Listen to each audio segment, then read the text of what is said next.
আপনি কথা আগে বোঝেন, যেটা বলতেছি সেটা পরিষ্কার করে বোঝেন। প্রত্যেকটা জিনিসের কিছু প্রটোকল থাকে, ব্যবসা যে করবেন সেটারও কিছু সুনির্দিষ্ট নিয়মাবলী আছে। এই দোকানে তো মোটামুটি ওই যে ওগুলা বিক্রি করতেছেন, কোনোটার গায়ে রিসিপ্ট নাই, উৎপাদন তারিখ নাই, মেয়াদ নাই, মূল্য নাই। এই যে আপনি বিক্রি করতেছেন এটাতে মেয়াদ নাই। এই যে দেখেন তো, এটা ঝোলাগুড় বলে, দেখেন তো শুকাই হয়ে গেছে। ওই ঝোলাগুড়ের অবস্থা দেখেন। এটা তো বড় দোকান, অনেক বড় দোকান। এটা কি অবস্থা? গোলার মধ্যে এই যে দেখেন কতটা অস্বাস্থ্যকর প্রায় হয়। এই দোকানের কে মালিক কে? আপনি কে মালিক? একটু আসেন, একটু এদিকে আসেন। জিনিসটা ফেলে ক্ষতি করছেন না আপনারা?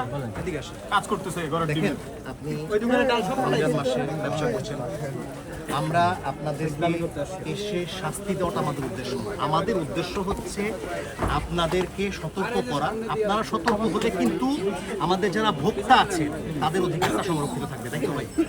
এখন এই যে প্রোডাক্টটা যেভাবে আপনি বিক্রি করতেছেন, আপনি নিজে বলেন তো, এটা কি স্বাস্থ্যসম্মত?